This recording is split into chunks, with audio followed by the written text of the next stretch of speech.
Let's see what it looks like on YouTube. There's usually a delay, so let me see what we are working with. Oh, I see us. You see us? Yep. Oh yeah, I see it. Okay. Yay. Okay, I gotta mute it again. Okay. All right. This is good. This is good. I'm very excited. So whoever is waiting, do us a favor and give this stream a thumbs up, please. Thumbs up. Old school YouTuber. A like. Give us like. Remember it used to be thumbs up? Yeah, it used to be thumbs up if you like this video. And I always say that, and then I'm like, oh, hold on. I'm showing my YouTube age. Give us a like so that we can get started off on the right foot. And we are here to discuss our July book of the month, Opposite of Always by Justin A. Reynolds. And I was looking at a picture of Justin A. Reynolds when I got to the back of the book, and I distinctly got like the overwhelming feeling that he was our male protagonist. Now that Adam, you're so right. And it made so much sense. I was like, he literally wrote himself into a young adult book. And you know what? He did say he recently lost somebody when he wrote it. Yes. It just felt like it was him. Like I felt like we were reading about him. Obviously a fictional version of him, but it was very overwhelming. Like I was like, ooh. Like when I saw that picture, I was just like, oh. I hadn't looked at the picture yet because I didn't care. Hey, Ted's here. Oh, good. Except it doesn't show up. Okay, good. So the Shalay has to merge it, doesn't she? Wait, it's not showing up for you guys? Not you can merge the chat from StreamYard with YouTube. There we go. That is so cool. That is cool. That is. Oh yeah, that's cool. We're fancy now. I'm liking it. But I have to literally do like every single one. I have to click on it. Oh, it doesn't do like a full integration? No, I think we probably would have to pay for that. This is the free version, so we need to do more work. Continue the test, because yeah. Mm-hmm.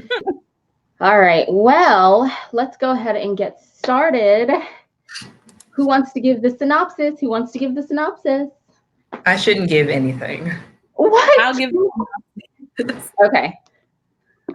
Okay, so Opposite of Always focuses on a guy named Jack King who meets a girl named Kate, and they fall insta-lovey. Instant insta-love. Like, I thought I knew what insta-love was. I didn't until I read this book. I have thoughts on why it's so insta-lovey, but insta-lovey with Kate. They're going all fine, happy and dandy, and then she dies. So he ends up in this loop where he's trying to save her life, and he has from the time that he meets her until the time that she dies to fix the problem.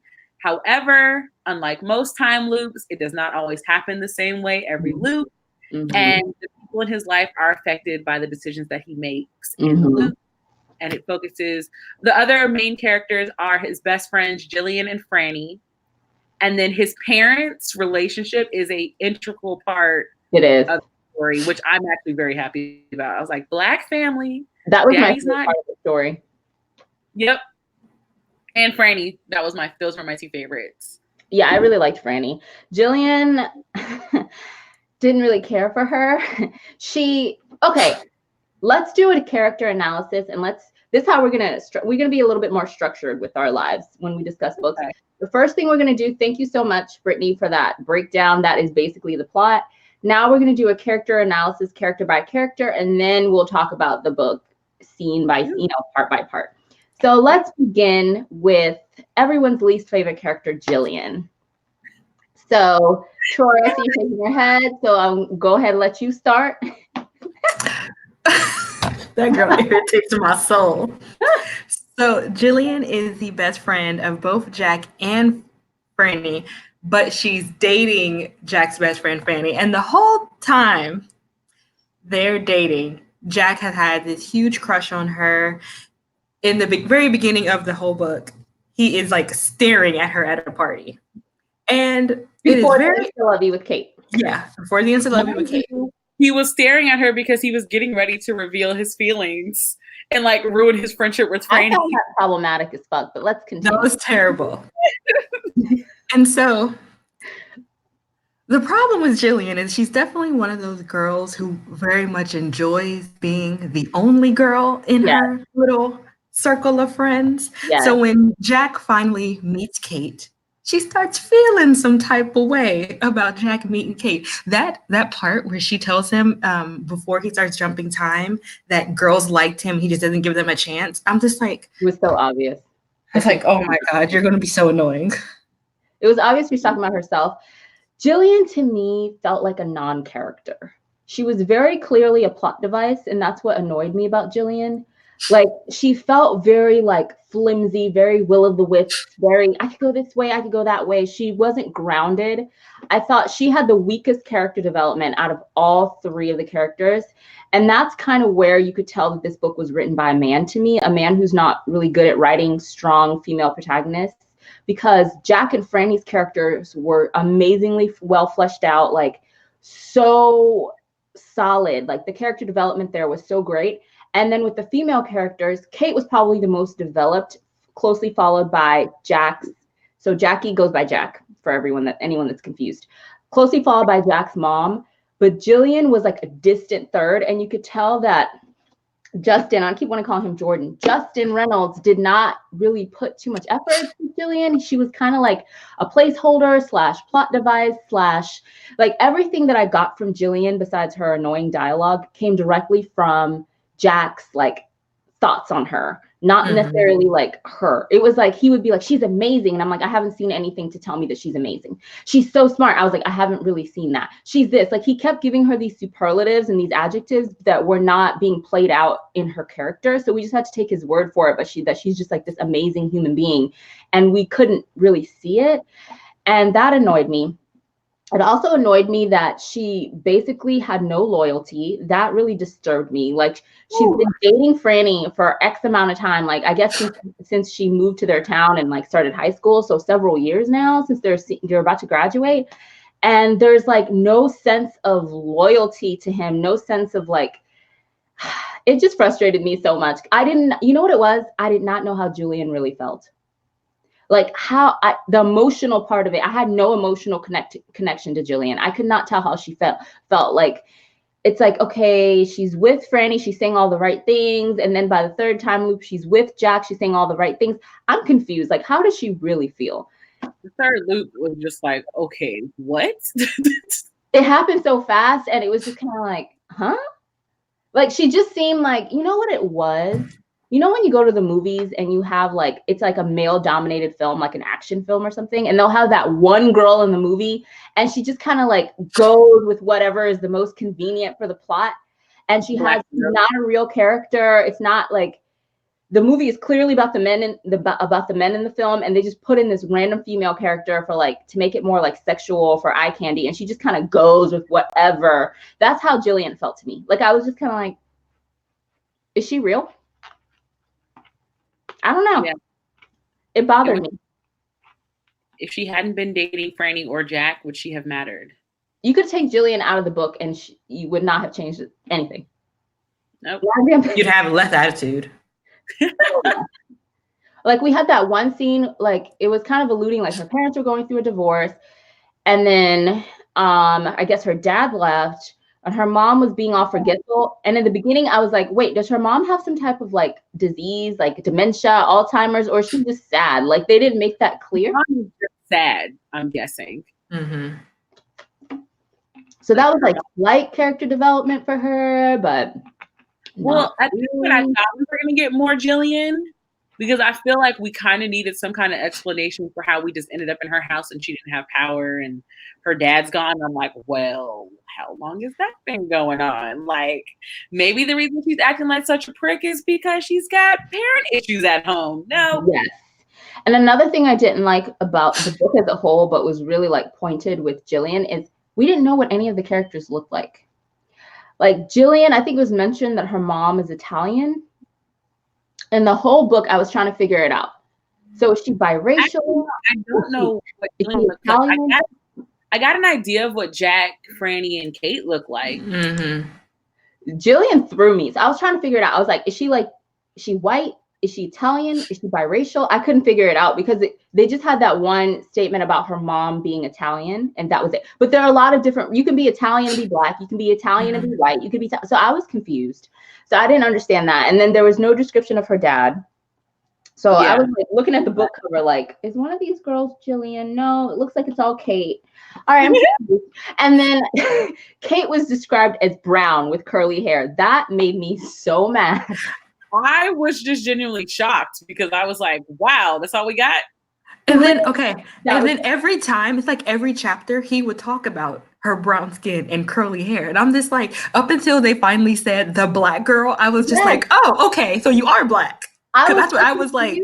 I was like, and Franny was hard to figure out too, because I was like, Francisco, I was like, he's a Hispanic, but he could be black and Hispanic. Until they said he called his abuela, I was like, oh, okay, so Franny is Hispanic. Cool. Yes. Same. So that's another thing that bothered me, and I feel like it was done on purpose. I feel like Justin A. Reynolds was trying not to focus too much on race. He was just trying to tell a story about Black / minority teens just living their lives, and it's not about their race. And I understood that, but then you have that scene in one of the loops of Franny being shot. So I'm like, you can't just throw that in there. What? Yeah. Okay. So yes. First, when he wasn't specifically denoting race, I was thinking, well, actually, this is kind of good because then you're not. It's like then Jack can be this weird, corny nerd and not have to fit like the stereotype of like what a black guy is supposed to be. So in a way, I was like, oh, okay. But yes, when I got to the point where Franny got shot, I was like, so the story is a dusty old white lady was walking in her neighborhood, saw Latino Franny, got scared, and shot him. Yes. What? That was like, so we've been avoiding race this whole time, but then you throw this in one of the time loops, and now I'm mad. Yeah. It's clearly a racial shoot. What is this? And it's never mentioned again. Like, race is never brought up. He's just shot. Like, they're at the hospital. Like, nothing is mentioned about it. Like, nothing about like, oh, like the woman, the police officers were literally just like, oh, she was scared that he was an intruder. He reached for his pocket and it was his phone and she thought it was a gun and she shot him. So is that not exactly like what happened to that one dude that was shot? And I was like, it sounds very much like Trayvon Martin, and I feel like we have to do this. So it triggered the out of me, but then it was like not mentioned at, like it wasn't contextualized, and I was just like, it was literally, it was, he got shot, he's in the hospital, the loop ends, next story. That's literally what happened. You're sitting there like, I was shouting out, Troy, your face was me. Like when I was wait, can I just say that kind of is one of the points I wanted to make is about the time traveling itself. It happened so abruptly. Like she dies, Kate dies the first time so abruptly. Yeah. And I was just like, did she just die? Like just like that? I was so confused. Time to feel it. Was that the first? Okay, so the first loop is when she gets the phone call and she's like, Jack, she's gone. Yeah. And he ends up upstairs. Exactly. I was like, no thanks. I don't want to be a part of the time loop if I gotta almost die to do the time travel. What is this? Girl. Like, yo, this is violent. Okay, so let's move on to the next character. Let's talk about Franny. We talked about him a little bit, so we can expound on him a bit more. I love Franny. He was so sweet. I loved him the most because he was the only one. I mean, Jack, obviously we knew his emotions, but Franny was the only one who had enough dialogue to give me stories. Yeah. Like, Franny experienced hurt. Yes. At the scene where Jack's dad tells him that he's a fantastic young man and that he deserves everything, and he decides, he turns around and balls into, I was like, Franny, like, oh, like, I wanted to read about Franny. I was like, can we have a side book? I would read a story about Franny because I felt for him, and the way that Jack's parents loved him so much, I was like, I kind of love Franny too. Yeah. Mm-hmm. He's not doing anything. He's literally just trying to catch a break, and he can't catch one. And I agree with everything he said. I really liked that he was such a ride or die friend too. Like because his home life was so lacking and he didn't really have the support and he just had his abuela and the whole situation with his dad, he saw his friends as family. And I feel like he actually acted upon that sentiment, unlike Jack, who's always saying his friends are family. But then when push comes to shove, he threw them under the bus time and time again. He didn't act like he valued them up until, actually, never really did. He just kept apologizing for his actions up until Franny gets shot. But like Franny clearly is like a ride or die friend, extremely loyal, like is there, like will be there for you, will sacrifice.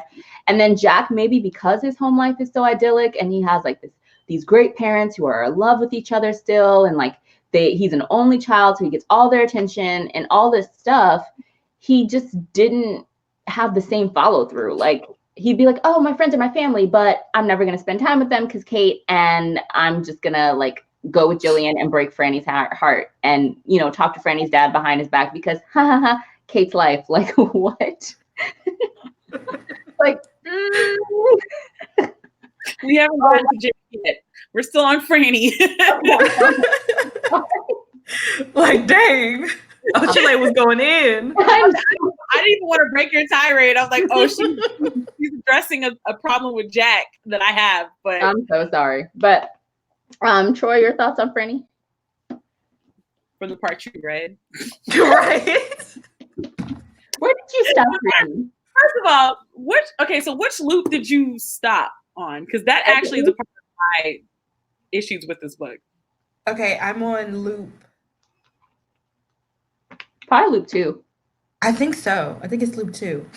Okay, yeah, I'm gonna touch on that, but yeah, from loop 2, I feel like, how do you feel about Franny? Oh, me? Yes. Yeah. Oh. I was so confused. Lord, she's sitting there like, She was just looking like, I thought you were talking to Oshale. Okay. I was like, "Dang, you felt nothing." I know. Okay, No, honestly, I think I had more sentimental feelings towards Franny than I did for Jack, because Jack just seemed like he was, not to push it on Jack, but he just seemed like he was very like sheltered. But Franny had so much going on with his life that he didn't really have a choice but to grow up. So getting the small, I DNF'd this book early. Same. Same. All the reasons why we were this close to DNFing, but we did it for y'all. Yes, I pushed through solely for y'all, and also because I had such like a fire of rage pushing me through towards the end. So I was like, I gotta motherfucking know how this ends. We're gonna touch on that. We're doing character development. Yeah, because y'all have to tell me what happens at the end, because I have no idea. Honey. No, trust me. We're getting there. Sorry, all my notifications have decided to come through. Oh, okay. At least your computer didn't die again. But yeah, so Franny obviously is our favorite character. So Yes. the next person we're talking about are his parents. Okay. Jack's. Okay. Can we just talk about how for the first time in YA history there are parents in a story? Justice. No, there are Black parents who are professionals. Ooh. They're not criminals. One of them is not like dead from some weird disease or like shot off jail. again. Like No one's dads, rolling down bags and stuff like that.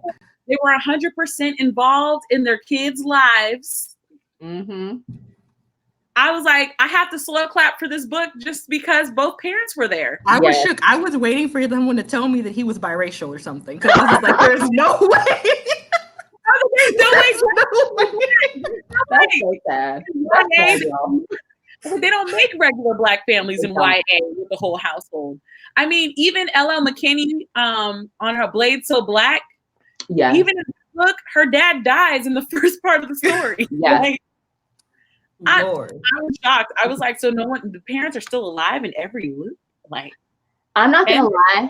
I thought he was biracial until it was like a Black teen or Black boy or something like that, and I was like, oh. Like, you fully Black. I was shook.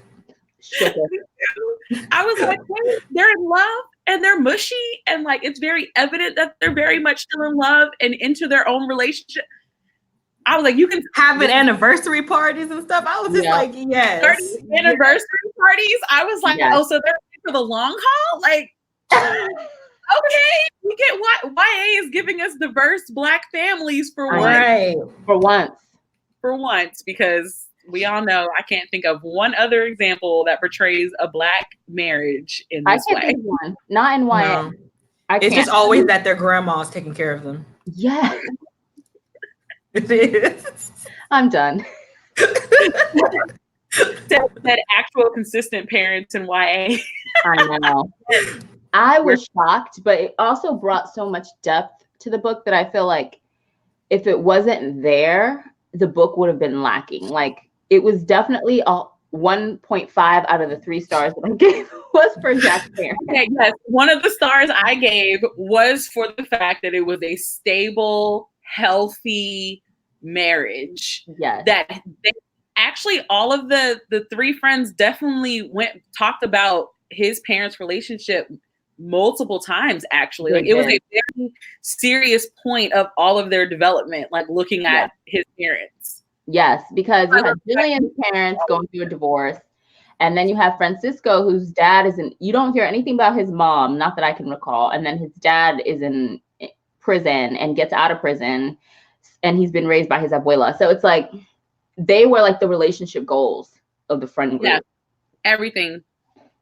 And I was like, wow, this is literally one of the stars goes to the parents. Mm-hmm. Do we want to talk about Kate first, or do we want to talk about Jack first? I feel like we want to talk about Jack, so let's just talk about him. We've been holding back. I feel like if we go through Kate really quick, then we can do our full rant about Jack, and then slowly into the story because they tie hand in hand. They sure do. Kate is a character. Well, for one, Kate has sickle cell. Yes. Which I don't recall being a disease brought up in any YA book. I can't recall it. I can't think of one. So I was like, okay, sickle cell. Cool. How do I explain? Kate is like, I'm trying to think of the perfect way to describe Kate. Kate looks interesting on the outside, but outside of her disease, she's super boring. Yes. I agree with that. I honestly want to say that, like, okay. So I feel like 85% of this book was Justin A. Reynolds trying to build this world and this character through dialogue and not exposition. And I feel like that works in plays, but it doesn't really work in books. And so him and Kate's whole relationship was surrounded by their words, like this witty dialogue back and forth, and like their humor, and they connected, and they just seemed to have this, like, their whole entire connection, emotional connection, physical connection, mental connection was built off of these like witty repartee that they had, like going back and forth, like all these little quips and jokes and inside jokes and stuff like that. But there wasn't enough exposition for me, like, to give it a foundation, to like lift it up, like outside of like you said, her disease and vague things about her family. Like one of her sisters is like a YouTube star who's dating like a band member of a band that they love, and like, which was irrelevant, completely irrelevant. Then her little brother, and then briefly her parents. Who is Kate? Who is she? We know she's a student. We know she's sick. What is she studying? How many times did they have the study date where we never knew what she was actually studying? It's like, okay, so Kate is literally just her disease. Like you keep saying, she kept reiterating to Jack that she didn't want to be treated a specific way because of her disease. But unfortunately, Justin kind of made her just her disease. We didn't get anything else. Yeah. I felt no emotional connection to Kate whatsoever, to the point that when she died the first time, it took me a second to realize that she'd actually died. And I was like, oh, I think she just died. And then I didn't care, which is not good. Yeah. And I didn't care about their relationship. In fact, my concern for their relationship was so minuscule to the point that it was pissing me off how he was like ruining his relationships in each time loop with everyone else to save her. Like it was getting on my nerves. I was like, seriously, dude, really? We doing this like now? Especially when they would like do the emails back and forth, or they would talk to each other, and she'd be like, I just feel like I know you, like I've met you before, and that I have this connection. And I was just standing there like, You guys have said like 5 words to each other and ate cereal. What are you talking about? Right. I was like, so let me get this straight. He meets you for the 3rd or 4th time. Like, he technically met you for the 4th time. You met him for the 1st time. You're perfectly comfortable going off with this random stranger into the woods to eat cereal. You don't know this guy, but you think you know him because you're like, what? It makes no sense. It's not logical. And honestly, like okay. So in books where like in YA where people are terminally ill, the author goes out of their way to like make it very clear for whoever's terminally ill that they're that kind of person that just like lives life in the moment, takes leaps, like because they're dying. So they're like, okay, well, I'm going to sit on these stairs and talk to you, and I'm going to go off with you, and I'm going to eat cereal. But that was not made clear while reading this book. Like, it wasn't like, A, because we didn't get her point of view, B, because she wasn't really fleshed out, she wasn't really developed. So I had to like put it there myself. Like, I had to put that context there myself to make it make sense. Well, I think in the first loop, she would make comments like, always live life, or like always smile. Like, she made like very cliche kind of statements that made you think something was wrong. But I mean, also we knew something was wrong because we knew that she died. So yeah. I read the first part of the book just waiting to hear what she had. Yeah. And the second part of the book, I read it A, because of this, and then B, I wanted to know, is she gonna die? Is basically that's my questions. See, I went into the book blind. Like, I didn't know what this book was about whatsoever. I hadn't read anything on Goodreads. I literally just opened it and started reading. And so I didn't really get those hints that she had some kind of disease. I just thought she was trying to be like, you know, in those indie films that were popular about 5 to 8 years ago, where you have like the quirky girl who's like weird and mysterious and woo. So I was like, okay, so maybe, but it wasn't like obvious where I'm like, oh, something's wrong with her. Like, it wasn't, because I didn't know anything about the book. Like, I didn't know she was gonna die. I had no clue. I was just kind of like, oh, okay. I was just reading. It wasn't like obvious enough for someone who doesn't have any like backstory on the book, at least not to me. Yeah, that's how I felt. It was just like, okay. So well, Brittany did say we were gonna breeze past Kate. Everybody in the comments is like the disability stereotype. It really was a disability stereotype. It literally did nothing for the story. She could have got hit by a bus and it wouldn't have changed anything. Like, right. It's like, how did she die? Doesn't matter. We just know she's gonna die. Mm-hmm. I feel like he did sickle cell because it is like so prominent in the African American community, and like he was like, it was like another not mentioning race, but hey, race type of. Well, you have to remember when Jack first learns that she has sickle cell, he has that scene with his mom, and they're talking about sickle cell, and she's talking about how her one friend who was like the life of the party had sickle cell and died. And I was like, well, okay, in case we didn't know, they're very Black. Cool. Yeah, right. Yeah. It's like, I guess you need to reiterate this fact for us. And then that was when because, you know, they didn't actually confirm that Kate was Black. And then when he said sickle cell, I was like, okay, so I guess they're telling us that she's definitely Black, because they're purposely talking about how this is a major issue in the African American community specifically. Right. I was like, okay, not saying the race, but we're going to make sure you know the race. And it was right. Well, I think, Jack does say that she's a Black girl at one point. He does at one point. And at one of the parties, one of the loops, he tells Jillian that she's a Black girl with curly hair. Yeah. Oh, yeah. I forgot. I think about that's in the second loop. Yeah, I think so. It probably was in the second loop, because the first 3 loops were longer. Well, the first 2 loops were longer. And then like the third one was kind of like a snapshot. And then the 4th one, I was like, what was the point of putting the 4th one in? Because all I know is Franny got shot and I'm done. So how do you guys feel about like the different changes in each loop? I was getting so bored. I hate time travel. Like, that was my whole qualm with this. I hate it because it's just like I have to keep reading the same thing over and over and over again. And no matter how different it was, I was just getting bored. I was just like, I really need time travel. That's like Groundhog's Day. I mean, obviously it's time travel, but I've read other time travel novels. Like, one of my favorite books of all time is The Time Traveler's Wife.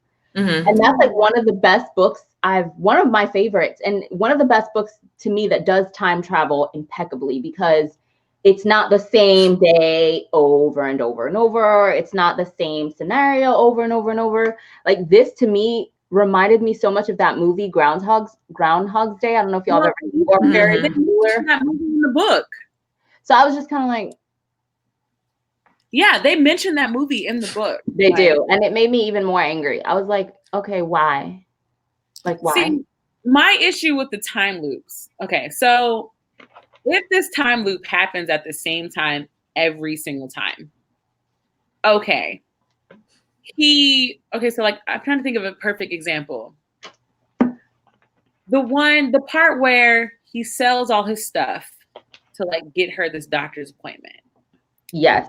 Contacts Franny's dad to do the betting or whatever. Yes.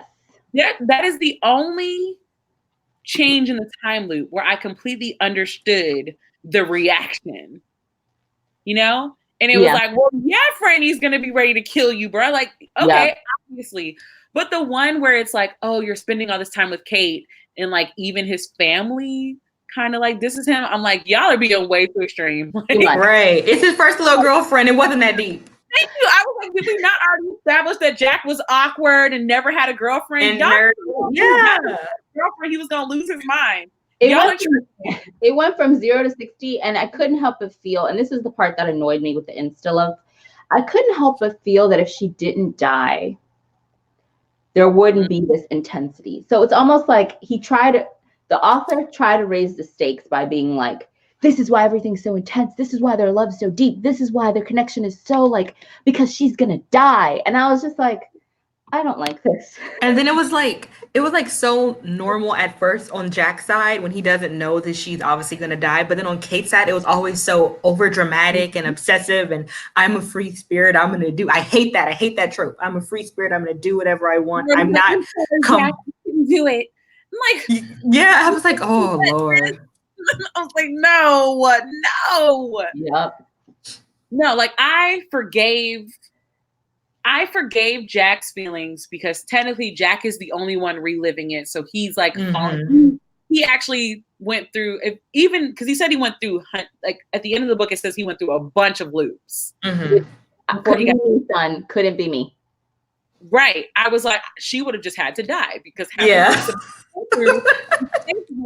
technically speaking, you don't even get to know this person because you're repeating the same 6 months of her life. So you don't get to know her. Granted, okay, I get you get a little more feelings each time, Jack. I totally get by the end, now that I learned you've been in multiple loops, not just 5, that okay, you've got feelings, but why does Kate have such strong feelings? She didn't loops. She don't know you like that. Nope. Like, you know things about her that you have to pretend you don't know so that she can still tell you.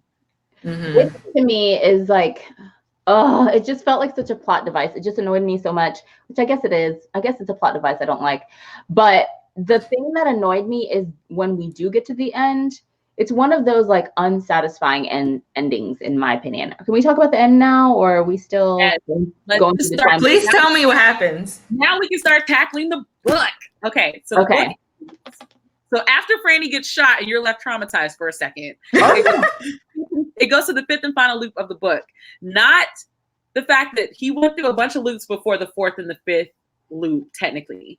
So he gets to the fifth loop, and somehow now he does everything right. Franny's dad shows up to the game. Not only did Franny win the game, Franny wins the game. They go all the way to the final championships. He's got accepted into the same college as Jillian and Jack. Jillian is like a more stable person now, apparently. Whatever that means. Okay, get to the point that I want to know. What happens to Kate? So he runs to the hospital with Kate and tells them the part that just made me. This aggravated me. So, okay, so you know how the story is. The story is on the day of his parents' anniversary, Kate gets sick and dies, right? Kate shows up to the anniversary party on this final loop. She's like, oh, do you want to go? Like, you want to go downstairs and like chill out? And he's like, no, I got a better idea. Takes her to the hospital where she's supposed to die. Goes to the receptionist and tells them she's sick. She needs to be seen right now or she's gonna die. And they're like, dude, she's perfectly fine. What's wrong with you? They don't listen to him, so he decides to barricade himself in one of the emergency room. Thank John Q. Pretends to act crazy and Have y'all get seen that restrained. Denzel movie? Yes, it's like that. Oh my God, it's like that. John So Q? while he's flipping out and stuff, then Kate finally starts acting sick. And then And she the gets doctor's like, the doctor's like, I don't know how you knew, but you probably just saved her life. And I'm not lying. This is legit how it is. And y'all were trying to make me finish this book after I DNF'd it. you wanted me to feel the same level of what the So she survives. Look, so then, Maybe. they do the typical hospital room scene. He gets in the bed with her. They're doing their weird banter. He falls asleep. He wakes up and the loop's over. Kid you not. That's how it ends. Yep. And I was confused because when he fell asleep, I was like, because remember when he fell asleep, he said her body was cold. Yes. He said her body was cold and she wasn't responding or something like that. So I thought she died. Right. And I was like, well, if the loop still ends, that's dark, but I accept it. So I was like, I think she dies. But it's inconclusive. Like you can't really tell because I read it 3 or 4 times and it was literally like, I can find the line that confused the crap out of me because I was so mad. I was like, I read this for y'all. Oh yeah. Okay. So I remember now. So basically it goes into, no, you're right, Brittany. The loop does end. I forgot about this because this is how insignificant it was. This is how angry I was that I completely blanked out on the actual end. It says almost the end, and it's like, so now that you know Kate and Jack survive, I'll be honest. And that's when he talks about how there are multiple loops, not just the ones that we read. And then it says the last chapter that's like Finn for real this time is like him and Kate are in his parents' house in Jack's room. And I'm like trying to figure out if like this is supposed to be like they had sex, but I can't figure it out because he's like they're in his bed and the sheets. There we are. We've made it to the question: who, mom and daddy, gonna let his little girlfriend in his room? I was like, whose family is this? My mother would never. Let me read the paragraph. Let me read the paragraph. It confused me. It said Kate's childhood sheets. Oh, okay. So it's in Kate's parents' house. Excuse me, not Jack's parents. Kate's parents' house in Kate's bedroom. Kate's childhood sheets are weaved between us, covering her stomach, her legs, my feet, joining us at our hips. Her eyes not letting mine go. Her breath so close. I taste spearmint. I blink, but only for a second. I don't want to miss anything. What's going on? And then she's like, did you ever think we'd be here? And they have that whole conversation. I thought we would, blah, blah, blah. I dreamed of this moment. And then the last part of the book, this is why I blinked out on this because it kind of made me mad, is he talks about how at the end of every Black movie, he loves how at the end of every Black movie, there's this huge dance scene where everyone's just dancing and they're happy. No matter what's happening in the movie, there's this huge dancing scene at the end. And you get an aerial view of everyone just dancing and happy, like dancing like, I don't know, like the traditional Black dances. Train line or electric slide. And so him and Kate decide to just dance. And that's how the book ends. They're just dancing like crazy. Oh my God. I got to the end of the book and I was like, Oshale ain't allowed to pick no more books. Nope. I This told is you. dead. I told you. Oh Elise- no. Elise really loves Elise loved it. I feel terrible. Here's the thing, though. Here's the thing. Let's talk positives because here's talk. I can say one more negative. One more negative. Go ahead. I'll give this first. Okay, this is just like just in general sense of all books that involve romance. Can we stop lying and say everyone smell and taste like spearmint? Can we just stop? You almost made me or peppermint. Spearmint or peppermint. Or peppermint. It's one of They the two. always smell like fresh breath. Yes. And I'm like, I'm just like, you did not just pop a piece of bubble gum in your mouth that tasted like spearmint. Please stop lying. Tried it in your mouth when you meet somebody. Right. okay. Okay, positives. Actually, I gave the book 3 out of 4 stars. Me too. I give it a 3-star rating. We're just mad shady and petty. We are. We're just very petty people. But I gave it 3 stars. To be very clear, I would love to date a Jack. I can't give it a rating. I didn't even finish it. Yeah, yeah. Sorry, girl. But yeah, hey. No, Oshale. Don't you even start. This is the first time I've done this. I have read all the books. I'm the only one that can say that in this book club. I have read all of them. Thank you. Even the one that we like collectively decided to drop. What was that one? Black Leopard, Red Wolf. Lord. But positives. I thought the book was written very well. I really enjoyed the dialogue. Like I said, I feel like this would make a really cute play because the dialogue was so strong, like the witty repartee and going back and forth. I just wish there was a little bit more exposition to like support that dialogue so we could get a little bit more character development. And I think this book actually would have benefited from different point of views, because the fact that we only got Jack's point of view in a weird way, even though it's him and he's going through the time loop, in a weird way, I would have really enjoyed like one scene from Kate's point of view, one scene from Jillian, one scene from Franny, like just to give me that like meat that I was missing from like who these people are, because it wasn't enough for me. Like that's how I feel personally, but I thought it was written well. I enjoyed a lot of the little like dialogue scenes and like, especially between Kate and Jack. And I liked how Jack was not a stereotypical Black character, whatever that means. I enjoyed his family. I enjoyed him as a character. And I'm looking forward to see what else Justin A. Reynolds writes. I actually would be curious to see what else he writes. He's still on my list for people to look out for. But okay, so did you guys see the most recent Spider-Man movie where it's Miles Morales? It's the cartoon version. Oh, the Amazing Spider-Man. Okay, so you guys, the Spider-Verse. The way that the Spider-Verse movie is written, where you hear like the voiceover telling the story, as I read this, that's kind of what it sounded like to me. Where you know what, like a voiceover of what's happening in the story. But that's really how it is, because the audiobook's like that. Yeah, the audiobook's really good. Yeah, so when I read it, thinking about it like that, I felt like the story was better that way. Because then it read like I was watching a rom-com. That's honestly what it reads like. It reads like one of those indie films, those quirky little indie films that like, you know, they put on Netflix now. That's what it read like to me. And I really enjoyed that feel of it. Like I would say I enjoyed the first third of the book better than the last 2/3. By the last 2/3, the Insta-Love had, here's the thing with Insta-Love. I am not against Insta-Love. I think it has its place.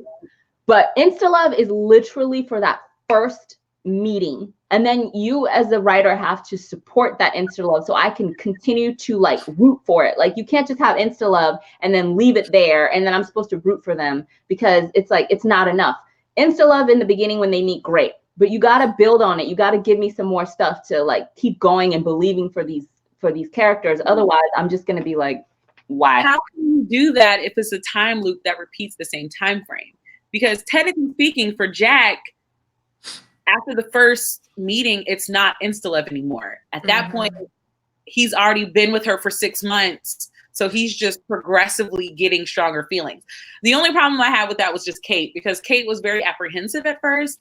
And it felt like each loop, it was easier and easier to get her. And it was just kind of like, I like the fact that she was kind of hesitant at first. I like it. Human aspect. He got smoother and smoother by every loop. So I'll give him that. He did. Okay.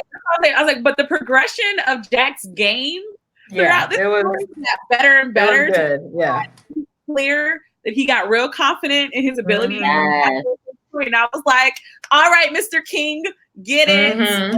Yeah, he definitely got really confident, because by the third loop, he literally just walks up to Jillian and kisses her. And that's the loop where he chooses Jillian and not Kate. And I'm like, okay. Oh, vomit. I'm never going to finish this book. So, look, the third, that's why I kept asking you guys if you guys got to the third loop. That was the loop that made me literally pull my hair out. I was like, I'm sorry. When you get to the second loop, I'm like, dang, yo, like, what does she have? Tell me what she has. Oh, she has sickle cell. Dang. Yeah. sucks. And then the third loop, I'm like, wait, so we just gonna say screw Kate? What just happened? Yeah. Like, oh God, like wait. So now, wait, Jack, hold on. Yeah, he wait, chooses what about Jillian. Yeah, because by the third loop, he like, this is for you, Troy. He chooses Jillian because he's like, okay, so the first 2 times I chose Kate, it didn't work. So maybe I'm the problem. Maybe I'm not supposed to be in her life enough to shine. So I'm gonna choose Jillian, and I'm gonna try to help Kate out from afar. And he basically does everything that he did in the second loop, but he pretends to be like this mysterious like benefactor from like the board of trustees of the college that's giving her like this treatment. And I'm just like, so he just said, fuck Franny. Yes. Yes. the first loop that had me like, best friend. Terrible. I mean, it hits you for such a loop because you're by the second loop, in my mind, I'm like, all right, so like, because the second loop is where things really went wrong in terms of like his relationships with his family and friends. So when the third loop hit, I was like, dang, yo, like he's kind of went through a lot already. And then he was just like, screw it. I was like, whoa, I already love you. Why are you doing this to Franny? Like he didn't do nothing to you. Like, didn't you feel like that knife in your heart when Franny was like, I would have never done this to you. Like, you're my family. Like, I was like, well, because we've already kind of had an establishment of how Franny feels. Like it's already been established. He's from a broken home, that he looked at Jack's family like his own. His parents treat Franny. They were even upset with Jack for what he did. So they were like the fact that Jack had the audacity to fix his lips, like not all things need to be said. And I think Jack learned this lesson because he fixed his lips like, oh, Franny, I'm jealous of you, Franny. Like this, after he's broken Franny's heart, taking Jillian from Franny, even though I don't like that phrase, taking Jillian, but that's how it felt. But anyways, Jack was like, Franny, I've always been jealous of you. Like you're good at everything. Da, da, da, da. And Franny was like, are you smoking crack? You're jealous of me. You, the one with the great parents, the great lifestyle. Like you've never had to worry about food a day in your life. You've never had to worry about being comfortable.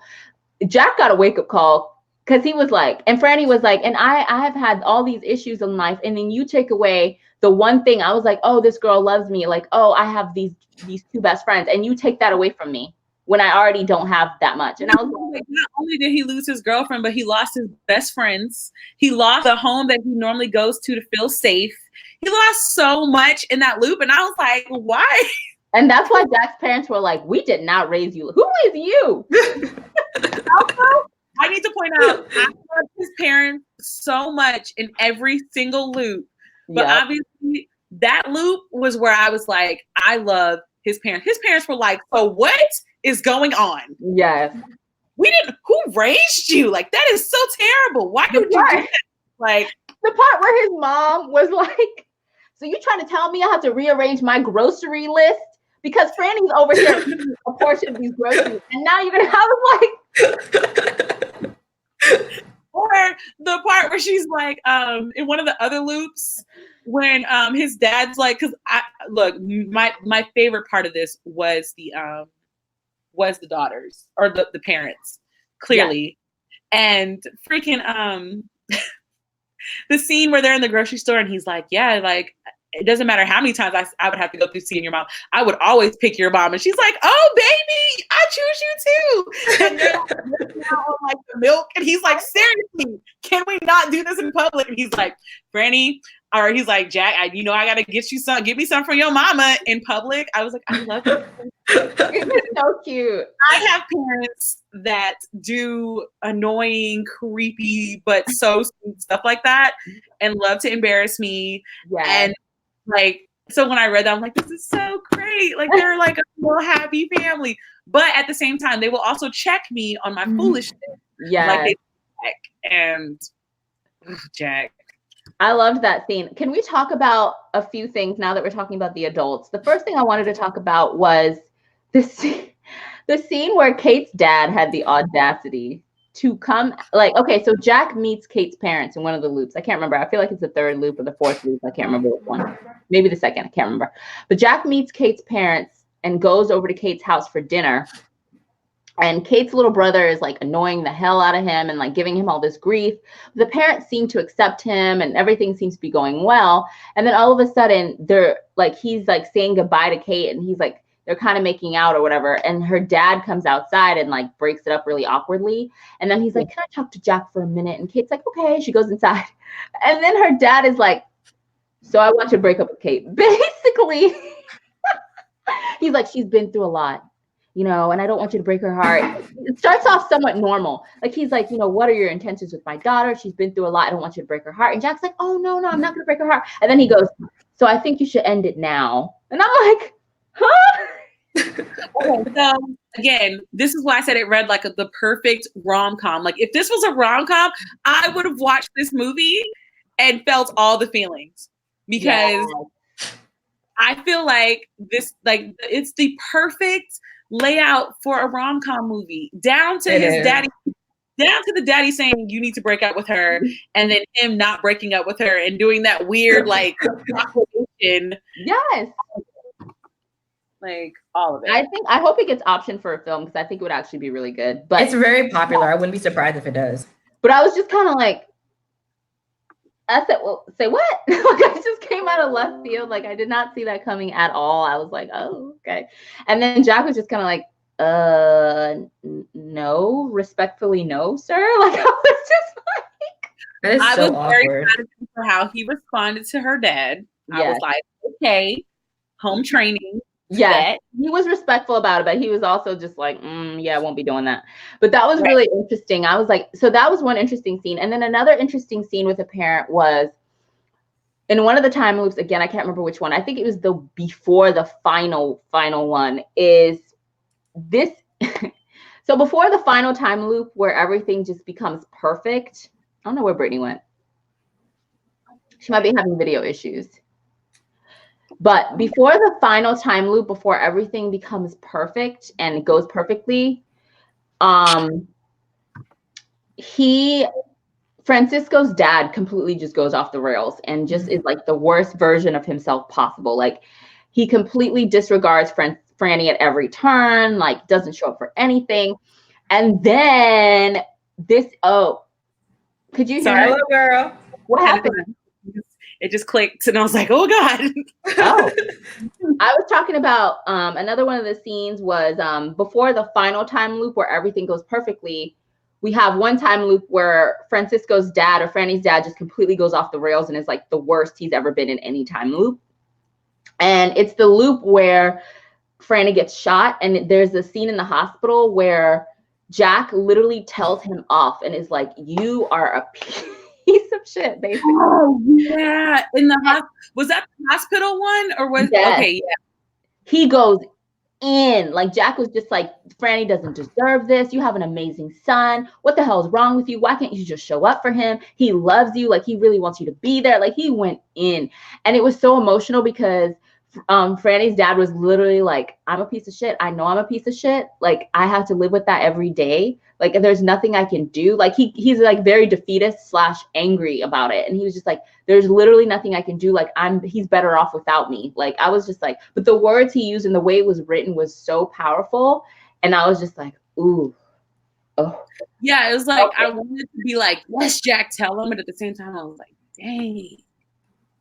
And he was like, you know what that feels like? Where your son knows you're crap and you got to live with that, knowing that every day. Like, what can I do now? He knows that. He's been raised by my mother. He knows I'm crap. And I was like, not the way I was expecting this to go. I know I was going to be like, you're right. Like, I need to be there for my son. I'm going to be better. But he wasn't. He was literally like, I suck. I know I suck. My son knows I suck. I hate myself. All right, I'm going to go now. I was like, right.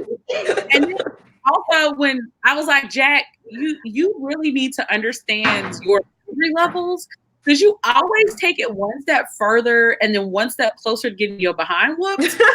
Like it's in multiple loops where he thinks he's being the crusader. It's like don't mollywops because Franny just warned you not to take a step and you took a step, bruh. You just said you know that he's a man of his word. Stop moving. Run away. Like, I was afraid that I was going to be reading one of the loops and then Franny whoop his behind. Like I know. I was getting waiting there. for Franny to Like, punch him in the face, but he punched the wall instead. I was like, ooh, the self-control. whoa, the scene in the cabin where he first realizes that this whole time Jack's been communicating with his father. Yes, that was awkward. Oh, Troy hasn't gotten to that part yet. Okay, so one of the solutions, and I just put Semi's comment up there because we were talking about it being a movie, and I guess it's been optioned, so that's great. But one of the time loop in like the third time loop, Jack is like, you know, finds out about this amazing doctor that is like curing sickle cell, but his treatments are like mad expensive. So Jack literally like sells everything. He sells his car, he sells like his skateboard and all his like, you know, whatever. And then he decides that he's gonna gamble because he's like, I've literally lived through this before. So he's gonna gamble on like the basketball games because he knows who wins. So he's like trying to think like, oh, who do I know that knows like a bookie? Because obviously that's part of like the criminal underworld. Like, Yeah. who do I know? And then he's like, Franny's dad. So, but he goes behind Franny's back and communicates with Franny's dad and is like, yo, could you give me the hookup? Like, I'm about to gamble, like blah, blah, blah, blah. Long story short, he ends up like winning all this money, like $200,000 or whatever, because obviously he's been to the future, so he knows like the team to bet on. But Franny ends up finding out in like the third loop and the fourth loop, and each time it's like progressively worse. The reaction. That's so horrible. No, that's the first time that Franny learns that Jack's been talking to his father is the worst scene, because it's like, you know, we're having this moment, you know, that typical, if I'm still picturing this as a movie, that typical scene in a teen movie where they all are feeling euphoric. Yes. And you know, they're all just relishing in the moment, and then that one thing comes and slams down and ruins it all in the movie. It's that scene. Like, Jack is in the bathroom and Franny comes running in and he's like crying, and Jillian's like trying to calm him down, and she's like, I love you, I'm here for you. And I was just like, oh, feels. That made me even more mad at Jillian though, because I'm like, well, if you love him and you're there for him, how could you so easily go with Jack? Yeah, because in the very next loop, like, I was kind of like, the lies you told, Jill, the lies. We're going through the time loops with Jack. So as far as we're concerned, we're looking at Jillian like, you shiesty heifer. Yes. I'm serious. That switch, I was like, so Jillian, why? In the very last scene, you were just being the amazing girlfriend who loved and supported him. And in this scene, you matched out with his best friend. Explain things to me. And that's the part that it came to. And the only explanation that was given was when Jillian was like, well, I always thought we'd end up together, Jack, but I thought it would be way, way in the future when like you're an amazing writer and what was she in school for? To be a lawyer, I think. She was like, well, you're an amazing writer and I'm, you know, have this amazing law practice, but I didn't expect it to go like this. I thought it would be way in the future. So I'm thinking, so this whole time you're dating Franny, but in the back of your mind, you're thinking you're going to end up with Jack in the future. Who are you? Like, I was just she kept making comments like, because at the time, Franny hadn't gotten accepted into college yet. So I was like, is she planning this? She was plotting. She was like, oh. I was like, oh, I know. But again, this reads perfect because if you think about it, this is still a YA book. Mm-hmm. So even though they're like seniors in high school, so I'm like, technically from a YA standpoint, this book fits. Yeah. And it's like, holy crap. Like, whoa, yes. Thank you. Okay, so Elise said it. I think the story about how to balance young love with friendships and family is so important to teens to read. Well, I felt like as a YA book, this is great. But then Destiny also hits my favorite point. Sounds gold diggerish. Boom, boom. Right there. That's what it is. Yes.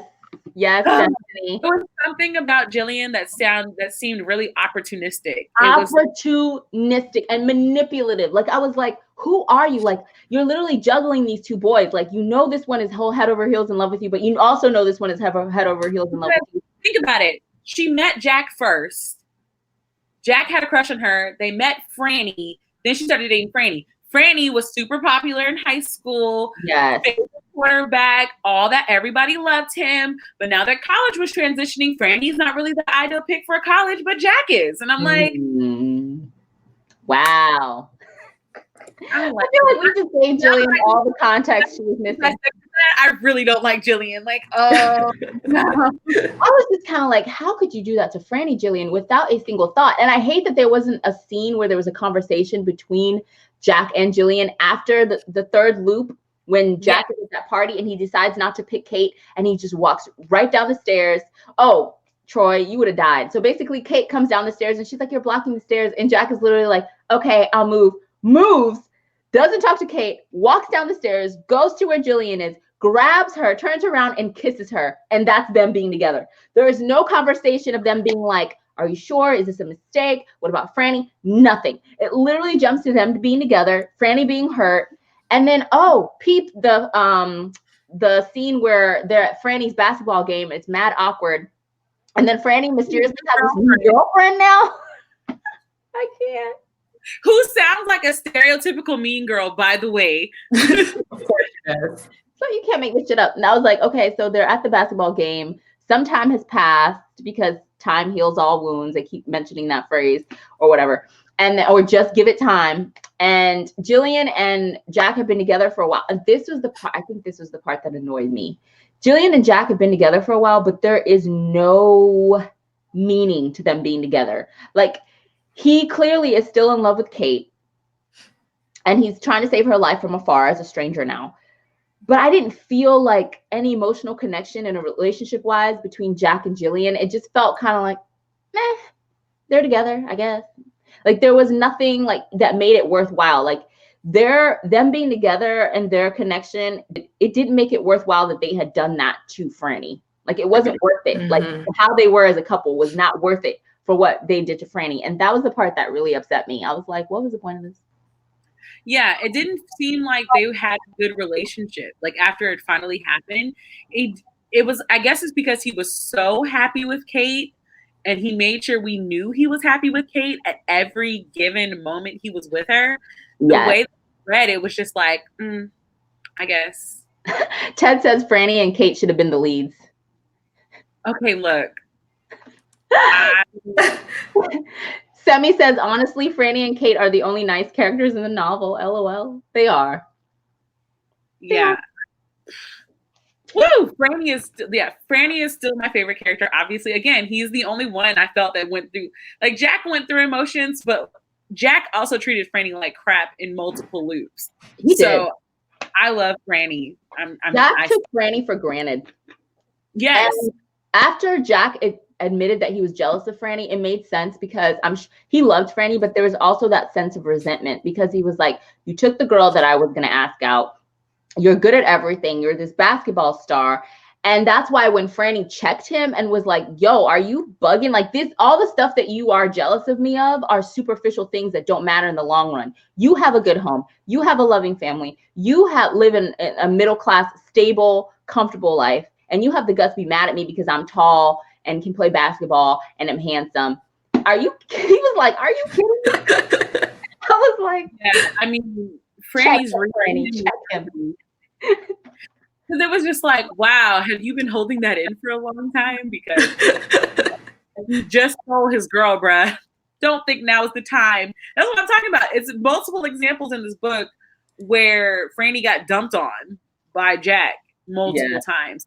And each time Franny would like stop talking to him, and then Jack would just feel like, oh, well, he should forgive me. And it's like, but should he though? Because you did this already. Like, you knew this was going to happen. Yes. And you still did it. You didn't change anything about it until the very end. The very last week, he goes and asks Franny, can I use your dad to gamble? Yes. I was like, so. He finally did the right thing. By the final time loop, Jack had kind of learned his lessons from all the other time loops and all the things he did wrong. And I think by the end, he finally learned how to balance his friendships, his family, and Kate. Like, he finally figured it out. And he finally, like, put his friends, like, first in a way. Like, he put Franny's feelings first by going to Franny and being like, hey, like, I really need you to do this thing. Like, can I talk to your dad? And if he had just done that in the beginning, because Franny literally was just like, yeah, that's fine. Like, I mean, good luck. Like, he's unreliable AF and he sucks, but good luck. But yeah. Yeah, but the time that Franny got mad, it was literally just, why did you keep this from me? Yes. So it was like, honestly, okay, so technically the book was Jack and Kate. But I felt like the book was also Jack. It was basically Jack and his relationships. It was. And it was like, okay, this is the part of your life where things are changing. Yes. How are they going to change, and how are you going to be involved in that change? Technically, yes, Kate living is a thing, but we didn't get Kate in the story as much as we got his relationship with his friends and his parents. And how those were affected by the choices that he was making. Right. So it was like, Tim, you have a good point after you're done. Yes, this part. That's what I was saying. I was like, I get what Tim was saying. It's like, I truly, truly feel that the author did that intentionally, and we felt that intention. We were very lackluster about, well, we felt like it was dirty from the beginning, so it was hard to get excited about anyway. Yes. But even we were like, oh, I guess he's sending out an olive branch. Yeah, I guess so. Okay. Yes. It's so funny because I was torn that the loop where he picked Jillian, I was torn between being like, wow, that was so shitty of you to do to Franny. And also like he had such tunnel vision about saving Kate's life that he kind of weighed the consequences, and he was like, well, it's more important for Kate to live. I guess if Franny hates me and never talks to me again, then it is what it is. It's more important for Kate to live. So I'm going to sacrifice everything else so she could possibly live. So I'm just not going to pick her this time, and I'm going to pick Jillian. And I was like, did you think about maybe picking no one? Okay, thank you. We got there. I was like, I just want to know. I was like, this is how you know he was young. Like, this is why this would be a perfect teen rom-com. Yeah. Doing the voiceover, explaining that, it had just been like, so like no one wasn't an option. Like, you kept your best friends and not been with Kate, because that's how it was before you met her. Right. It's just like, okay, Jack. But that's how you know he's so young and so naive. I know. I was waiting for the stereotypical, like, cliched kind of like on one of the loops, maybe towards the end, I was waiting for Jack to come to his friends and being like, so I'm from 6 months in the future and I need to it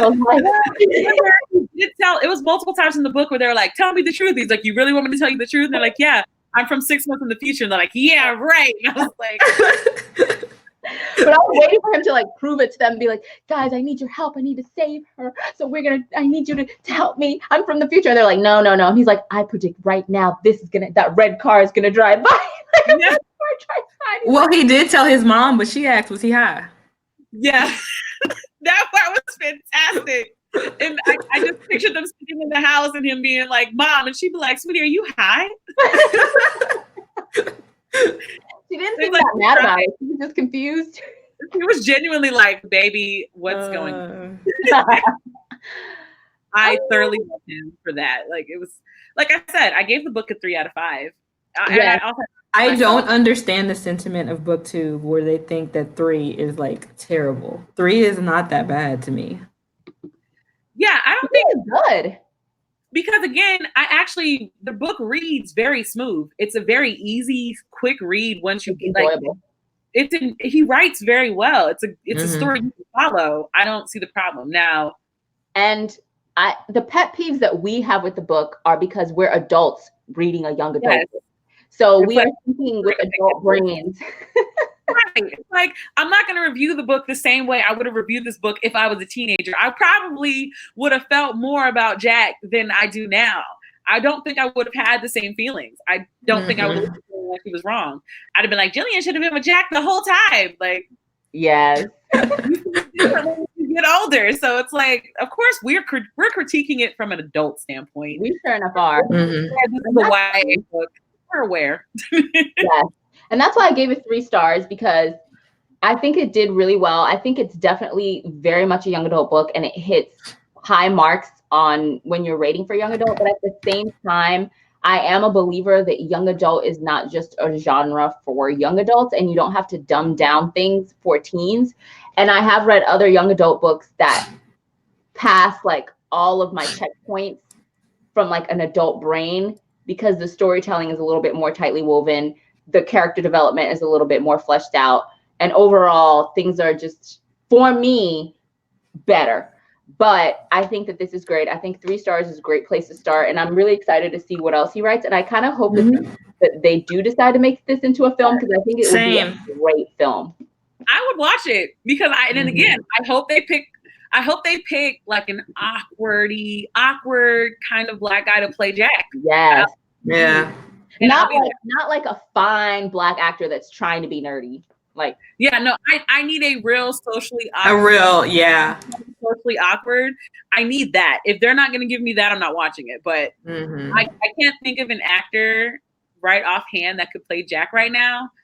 But I also can't think of anybody that will play any of the characters except Now that I've listened to the audiobook, I don't think I'll be able to like listen to anyone else be Jack, because the boy who plays Jack in this audiobook is so good. I'm just like, I don't know what you look like, but I hope you look like a little nerdy black boy because that's what you sound. be a very attractive male who doesn't realize that he's fine.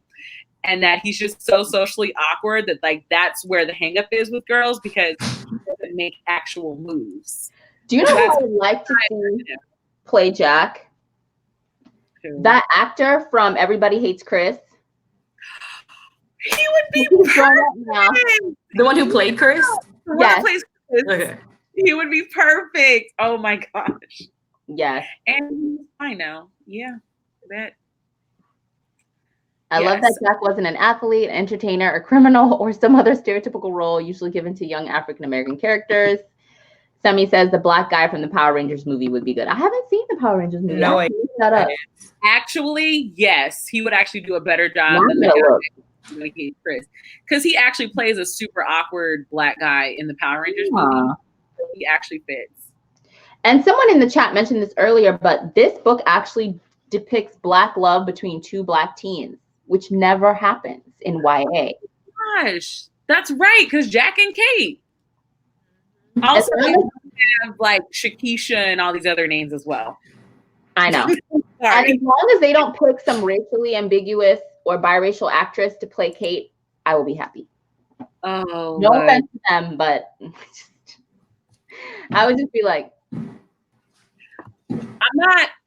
I'm not saying that racially ambiguous black chicks that play films is fine. I'm just saying they described her as a brown girl with curly hair, and I expect to see a such. that's why I would be upset, because I would just be like, that's not what they said in the book.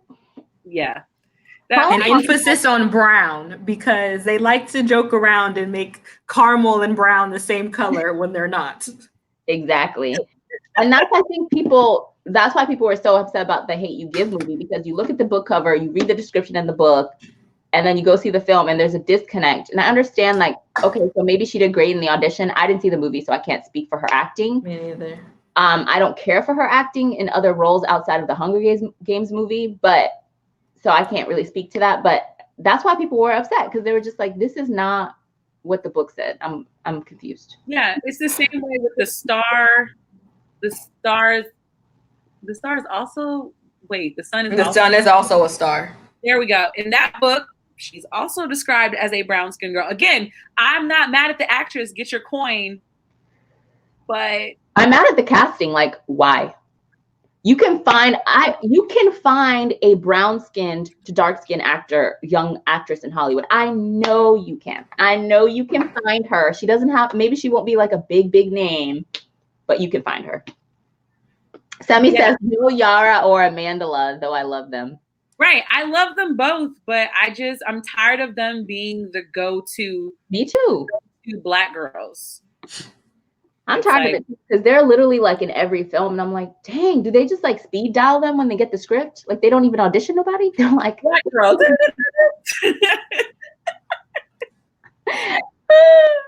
that's Like what I'm not mad at them at all, but I do.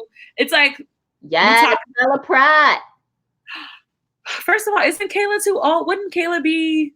She still looks so young though. Hold on, what is Tyler James? Tyler James Williams plays which character in Dear White People? I have not seen that whole thing, so I wouldn't know. Isn't he the guy from Everybody Hates Chris? Yes, Mhm. he's the guy. Actually, yeah. If Tyler James Williams played Jack, Kyla Pratt would be the perfect Kate. Hmm. Yeah, I think so. I think can't- so too. I think he play Franny though. Ooh, that's true. Who could play Franny? I feel like they would have to get like an unknown actor. Yeah, because he has to be a big guy. Yes, big buff. Like he's on the basketball team, very athletic. Yeah, Pratt still looks like or Kayla Pratt. Yeah, I just looked up her picture. She still looks the same age. Oh, yeah. One. So she has like 2 daughters, I think. yeah, she has 2 kids. She has 2. I was like, ma'am, you need to give your youth secrets, but yeah. Yeah, that black don't crack, honey. Oh, also, I saw in the comments that somebody asked, let's see, YA Lifestyle asked, why did Google Hangouts get taken down? Was it because not enough people were using it? Everybody, I know a lot of people using it because streamers game streamers were using it and everything. I just think that YouTube is trying to create their own things away from Google, so that's probably why. Hence why you guys see this powered by StreamYard in our corner. We're testing. Yeah, it's a paid thing. Oh, look, guys, I'm orange again. Oh, you are orange. What the heck? that is weird. Every live. Semi says they can find a brown skin actress to play any other stereotypical black girl, but to play a romantic interest, no. Ooh, Ryan Destiny. I'm here for that. Oh yeah, She is so pretty. She's beautiful. Every time I see her, I'm just like, why are you a real person? Like your skin is so smooth. I just want to tell you that. I'm sorry if I'm a creeper. Seriously. And her and Keith Powers are just like so They're cute. so cute. If they ever break up, I feel like people would just be so devastated. Love is already not real, so it's okay. Lee Thompson Young. Who is Lee Thompson Young? I feel like he's dead, guys. Don't trigger me.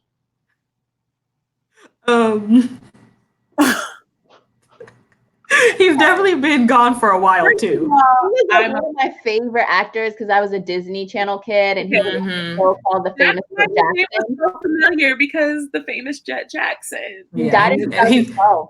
Yeah, he's been gone for a while, guys. Let's not talk about it. Literally, let's not. I'm getting emotional. Yeah. Next topic. Okay. I'm so thrown. Hold on. Wow, your whole childhood has just been destroyed all over again. Okay. We're just gonna skip actors for now. Yeah, let's talk about no more fan casts. Let's talk about our August book. It's 11 days into August. What are we doing? Queenie. We are officially doing. We've been book that has so many mixed reviews. I am shook. I'm okay. So I've purposely not looked at any reviews. I did not read any. I didn't watch any videos or any. I'm not doing it. I'm just gonna read. I'm sorry. I'm just so emotionally. I just read a comment that just took me out. Hold on. I can't. Oh man. I didn't even laugh because I was feeling sad. That hurt my soul when I realized who we were talking about. So much for that. Oh my god. That was funny. All right. Yeah, we're reading. Who is Queenie by? Let me look that up. While you look that up, Ted says, I actually saw The Darkest Minds with Amandla in it, and I had mixed feelings about the casting. She is in every YA franchise so far. Always. I feel like it's been written into her like contract as a Hollywood actress. Like, I will be in every young adult. I am the black girl they're searching for. Oh my gosh. Okay, we're reading Queenie by Candace Carty Williams. I want to just like reach over to my bookshelf and grab it, but I don't want to move. Okay, I'll read the book description from Goodreads. I'll be right back. Yeah, I'm gonna go get the book. 10-minute book review says, Queenie, but I'll still be here for the chat. Oh no. I'm scared. Okay, it says Bridget Jones' Diary meets Americana. First of all, that's what everyone says. In this disarmingly honest, boldly political, and truly inclusive novel that will speak to anyone who has gone looking for love and found something very different in its place. I'm already concerned. Queenie Jenkins, 25-year-old Jamaican British woman living in London, straddling two cultures and you are orange, Troy, because the book is even more orange in your. Isn't it weird? Yeah, you're super orange. Go ahead, Brittany. Sorry. She works at a national newspaper where she constantly is forced to compare herself to her white middle-class peers. After a messy breakup from her long-term white boyfriend, comfort in all the wrong places, including several hazardous men who do a good job of occupying brain space and a bad job of affirming self-worth. As Queenie careens from one questionable decision to another, finds herself wondering, what are you doing? Why are you doing it? All of the questions today's women must face in a world today oh my God. With fresh and honest prose, Queenie is a remarkable, relatable exploration of what it means to be a modern woman searching for meaning in today's world. I read a Rage review on this, and now I am very excited to read this. Or do we still want to do this? That sounded questionable. Who the heck suggested this book? Are they on the live today? Like, show yourself. I like Candace Carty Williams, though. Well, yeah, but I feel like we always end up reading these books where I'm sitting here like, why? Who's this? Let's get some suggestions from whoever's here. What else can we replace this with, or at least maybe we could put it up to a vote, maybe? And if Oshale likes to pick, we're not going to pick that one.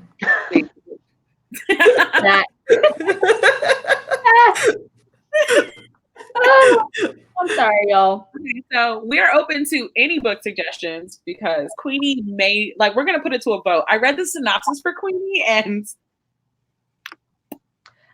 I don't think that I would be opposed to Queenie. I just don't know if I'm in the mood to read about a Black woman making horrible choices for like, how many pages is this book? 330? For the same thing I said in my monthly wrap up about the wedding date. Yeah. Oh, yeah. See, I'm not down with one of those books. Pride by E.B. Zoboy is a fantastic book. I've already read it. But I'm also a huge Pride and Prejudice. Mm-hmm. Yes, I've been meaning to read that for ages. The cover of that book is just ridiculous. I love it. I want to buy it just because of that. I bought the book because the cover art is gorgeous. Yes. Isn't it sad? We've only liked With the Fire on High this year. And Michelle Obama. Oh, and Michelle Obama's book. And Michelle Obama. 10 Minutes says, Let's Talk About Love by Claire Kahn was good. I like Claire Kahn. She had another book that I really enjoyed. Wait, was it Let's Talk About Love? Is that the one with the black girl with the big afro on the cover? Yep. I've already read that book. I really liked it. I don't read anything, so I didn't read any of those, but it doesn't matter because Oshale and Brittany did. Okay, more books, guys. I'm looking at my bookshelf. Hold on. There's a book. Wait, no, that book comes out next month. Never mind. Okay. Knots and Crosses by Mallory Blackman. It's actually going to be a TV series. It's the beginning of a whole series, though. It's basically a series where the world is flipped. So Black people have the privilege of white people and white people have the disadvantage of Blacks. And everything's flipped, but it's a series. So it's like, I think there's like 3 or 4 books or maybe more. Oh, yeah, because I just clicked on it and it has 4 books. Lord. Maybe we could read Allegedly by Tiffany D. Jackson. What's that one? Let me read the synopsis and y'all let me know how you feel. Actually, let me just read it off my phone. Follow me. I'm looking at the next one, the next suggestion, while you look at that one. So Allegedly by Tiffany D. Jackson says, hold on. Dread Nation was fantastic. It was. I really enjoyed it. I was hoping the beginning of this synopsis sounds horrifying. Okay, Allegedly says, Mary B. Addison killed a baby, allegedly. She didn't say much in the first interview with the detectives, and the media filled in the only blanks that mattered. A white baby had died while under the care of a church-going Black woman and her 9-year-old daughter. The public convicted Mary, and the jury made it official, but did she do it? She wouldn't say. Mary survived 6 years in baby jail before being dumped in a group home. The house isn't really home. No place where you fear for your life can be considered a home. Home is Ted, who she meets on assignment at a nursing home. There wasn't a point to setting the record straight before, but now she's got Ted and their unborn child to think about. When the state threatens to take her baby, Mary must find the voice to fight her past, and her fate lies in the hands of the one person she distrusts the most, her mama. No one knows the real mama, but who really knows the real Mary? Most people gave it. Sounds highly depressing and traumatic. It does, doesn't it? That's why I've haven't read it yet. Wow. But I like Tiffany D. Jackson. That sounds really intense. The story sounds super interesting, but I don't know if I'm in the mood to read that level of intensity right now. I just DNF'd our pick. I need to be into this. Okay, I'm gonna read the next option. Okay. It's In by Natasha Diaz. Oh, I heard of that one. This is her debut. Is this her debut novel? I think so. Yeah, it is. It says Natasha Diaz pulls from her personal experience to form this powerful coming-of-age novel about the meaning of friendship, the joyful beginnings of romance, and the racism and religious intolerance that can both strain a family to the breaking point and strengthen its bonds. Who is Nevaeh? Her name is Nevaeh. Aww. Kevin backwards. Yep. Nevaeh Livitz. Growing up in an affluent suburb of New York City, 16-year-old Nevaeh never thought much about her biracial roots. When her Black mom and Jewish dad split up, she relocates to her mom's family home in Harlem and is forced to confront her identity for the first time. Nevaeh wants to get to know her extended family, but one of her cousins can't stand that Nevaeh, who inadvertently passes as white, is too privileged, pampered, and selfish to relate to the injustices they face on a daily basis as African Americans. In the midst of attempting to blend their families, Nevaeh's dad decides that she should have a belated bar mitzvah instead of a sweet 16, which guarantees social humiliation at her posh private school. Even with the push and pull of her two cultures, Nevaeh does what she's always done. When life gets complicated, she stays silent. It's only when Nevaeh stumbles upon a secret from her mom's past, finds herself falling in love, and sees firsthand the prejudice her family faces that she begins to realize she has a voice and she has choices. Will she continue to let circumstances dictate her path, or will she find power in herself and decide once and for all who and where she's meant to be? All of y'all face. So we about to read about a pick-me? That's all I heard in that whole synopsis. Someone said The Right Swipe. I heard that one's really good too. Which one? The Right Swipe. It just came out recently. Ooh. It's about I think she's she does the social media apps to meet people. I've heard about that. Isn't that by an Indian author? Alicia Rai. Yes, it is. I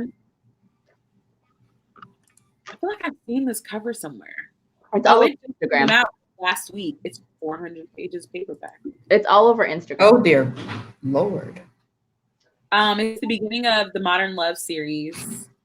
Two rival dating app creators find themselves at odds in the boardroom, but are in sync in the bedroom. Okay, so this is a romance novel. Cool. Brittany's please. Brittany's favorite genre. I know. Look, I've already said I will read romance, but do not expect me to be super happy when we're reviewing it because y'all know how I feel about romance novels. I know. Is the author Black? No, she's Indian. It's about two Indian characters, which is great, and I really want to read it, but it doesn't really fit our book club. We are struggling with picking a book this month, guys. It's like we don't mind doing heavy books, but we got to be in the mood for heavy books. We want to read books where it's like Black people, yeah, that's great, but I don't always want to read a book about Black people and oppression. Black trauma. You don't want to do it? Yeah, it's like I don't want to read about her having to deal with realizing that her family gets treated like crap. I don't want to read that right now. It's just, I want happy books. Well, not even happy books, but I want something different. Daughter of a Queen by Sarah Bird. Hold on. Daughter of a Daughter.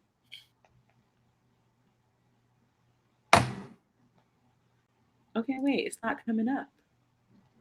Try Amazon. Yeah, I'm about to say, let me. Sometimes Goodreads act like they're too good to put, Oh, Okay, wow, this looks interesting. This looks really interesting. But I don't think you're going to like it. It says, the compelling hidden story of Kathy Williams, a former slave and the only woman to ever serve with the legendary Buffalo Soldiers. Please, Brittany, control your facial expressions. I can't. It looks really good, though. I might need to buy this. Okay, so Sarah Bird is not of African descent. And we're trying to focus on, here's my thing. It's like, we're going to get to a point where we've reached a threshold where we have to start introducing other authors. I agree. Some of these books that are being mentioned sound very interesting. And then we're like, well, it doesn't fit the rules of the book club. It's like, I kind of want to read it. Right.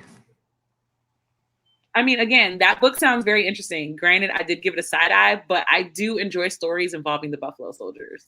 Tiffany Sly Lives Here Now is kind of a lot too. This is about a girl who apparently finds out another man is claiming to be her father and has to figure out a way to tell her father after losing her mother to cancer.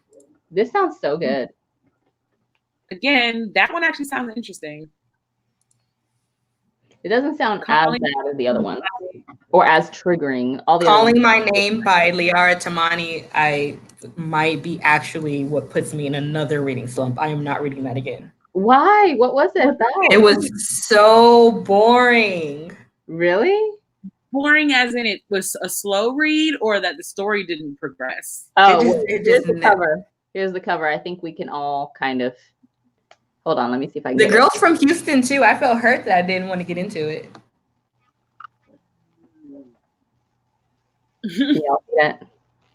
Yeah, we can see it. Cover. Okay. I own it. I just didn't really like it. It just looks a little young. Literally, let me tell you something. In the whole book, you never know how old she is, what grade she's in. Time goes by, but it never really, it's like it's stated that some time has gone by, but it is never really said.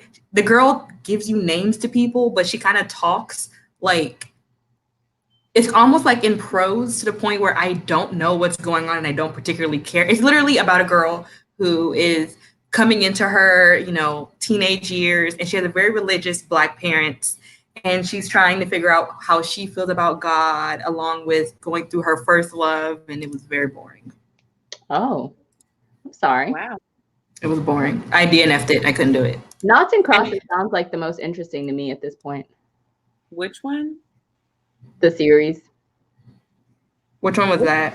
Which series? I think they Mallory Blackman's Noughts and Crosses, the one we were talking about where they like Black people and white people are switched in society. I mean, we can always try the first book. Like, I like testing out the first book. This is why we have a poll every month. Maybe we should just put the poll up with 3 choices. Okay, we'll pick 3 of the books that were picked here in the options, and we'll make a poll. Lies We Tell Ourselves by Robin Talley. Because I was going to suggest a fantasy book because we're getting close to fall season. Yes, this one. And so my next month, I'm only recommending fantasy books for the next 5 months. I'm just letting you guys know that now. Robin Talley is not Black. We're gonna have to edit our thing at some point. I feel like we can find more Black authors though. They're out there. Yeah, they're out there. Like some booktubers have whole channels just about that. We just have to look a little bit more. It's just the problem is just that we had already decided on Queenie, and then Brittany read a synopsis, and we were all just like, "Oh God." Yeah, and then the books that I have on my list for books that I want to suggest, they don't come out until starting next month. So yeah, I feel you. I have a huge list, but they don't come out until next month. Because like I said, I'm about to go on my fantasy kick, and I'm not coming up for air anytime soon. What fantasy books are you highly anticipating? By Black authors or just in general? In general. Oh Lord. Okay, so first, The Dragon Republic by R.F. Kuang. That's the second book of the Poppy War series. Is the Poppy War really that good? Everyone is like raving about it. Okay, so I went into Poppy War not knowing anything about it. And it's set in, I'm going to say, Imperial China during one of the big Chinese wars. So that's the center point of it. However, it's also got magical realism in it. So they've got magical shamans who give themselves up to a god to get this power. And things got real. I mean, it's also violent. And we all know heard it's very violent. It's literally them going to war. Like, it's not like he went to war and came back. No, they're in the war, killing people, and you see what happens until they're done. Wow. Yeah, so I'm all for it. It's just, so Semi, I read Who Fears Death. I've read The Lagoon. I've read Akata Witch, Akata Warrior. I've read Shuri. I've read all of Nindende. I refuse to read Who Fears Death and The Lagoon ever again in my life. Okay. I highly suggest Beast Made of Night. Tochi Onyebuchi actually has another book coming out. When is it? I think it's called War Girls. That's another book I'm looking forward to coming out. Okay. That's his books. Five Dark Fates is book number 4 in the 3 Dark Crown series is coming out. Okay. I think next month, Dark Dawn, which is the 3rd book of Nevernight, is coming out. Damn. Next month. I have no idea what any of these series are. Really? Dark is coming I know out. Nevernight.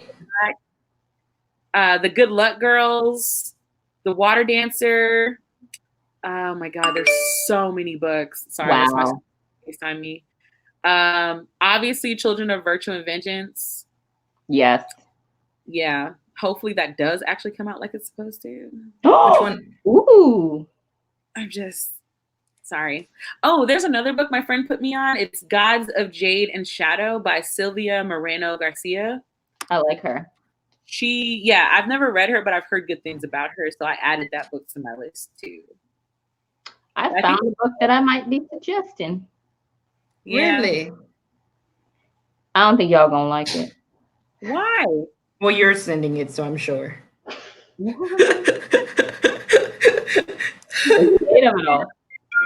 my God. Sorry, guys. It kind of sounds, it says, since she was 7 years old, Yvonne has had her trusted violin to keep her company, especially in those lonely days after her mother walked out on the family. But with graduation just around the corner, she's forced to face the hard truth that she just might not be good enough to attend a conservatory after high school. Full of doubt about her future and increasingly frustrated by her strained relationship with her successful but emotionally closed-off father. Of course. Yvonne needs a musician and fellow violinist, blah, blah, blah. But then she gets knocked up. Oh. Okay. We can add, look, we'll do our normal 3 picks for the month and let them decide. Finding Yvonne. They're giving good options. We've gotten some they've even started giving us sci-fi. You guys speak to my soul when you offer sci-fi and fantasy books. Beast Made of Night. Ooh. Beast Made of Night is a really good book. I haven't read the second book, Crown of Thunder. Mm-hmm. Beast Made of Night was actually a really good book. I'd actually reread that book if I might put Beast. I think Beast Made of Night, I'm going to put it as my vote for in the voting thing. Okay. I don't like rereading it because I actually felt like I might have missed some things because I was trying to understand other parts of the book. So that'll be my vote for this month. Will it win? Shall see. What are the other options? A Promise Kept by T.C. Morgan. I feel like I've heard of T.C. Morgan. I've definitely heard of her. Or him. Is that a him or a her?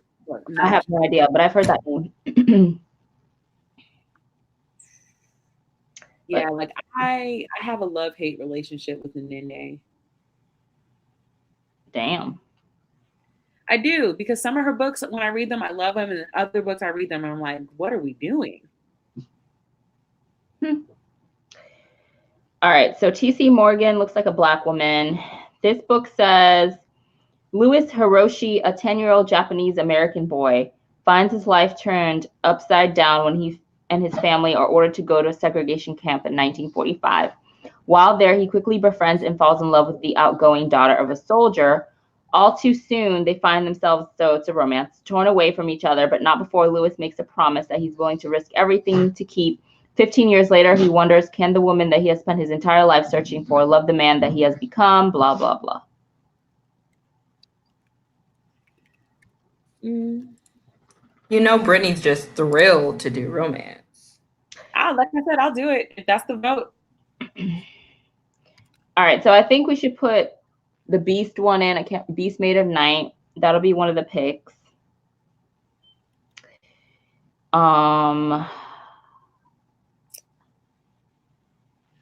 Simi, Beast Made of Night starts off a little slow in the beginning because I think they have to do some world building. They have to explain a lot. But after they finish explaining, it picks up quite heavily. And Destiny, we tried to read Black Leopard, Red Wolf already. And that did not end well.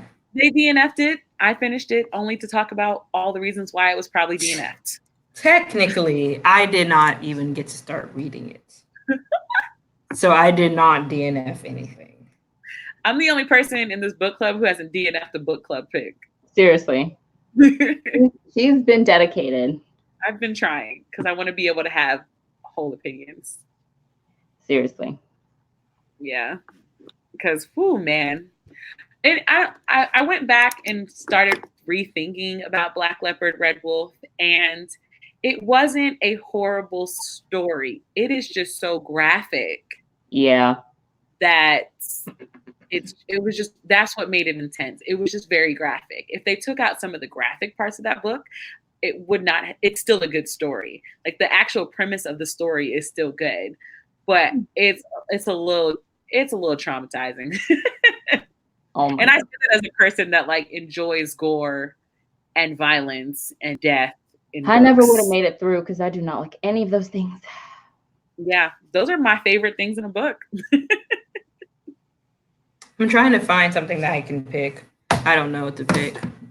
I'm just going to stick to my fantasy votes for the next couple of months. I'm just letting everybody know. I like that. Something different. Yeah. I'm going to put in that Mallory Blackman book because I'm trying to think of a book that if it got picked, I actually would be interested in reading. Right. Please pick a book that you would actually be interested in reading. So I think I will put that Which in. Oshale did not last time. I didn't. I just kept seeing that book everywhere and I already owned it. So I was like, oh. And then it got taken. Won't be doing that again. Hey, that was my contemporary read for the summer. Let's see. I'm trying to see. Hold on. What do I want as my pick? Oh, I don't have my phone. Hold on.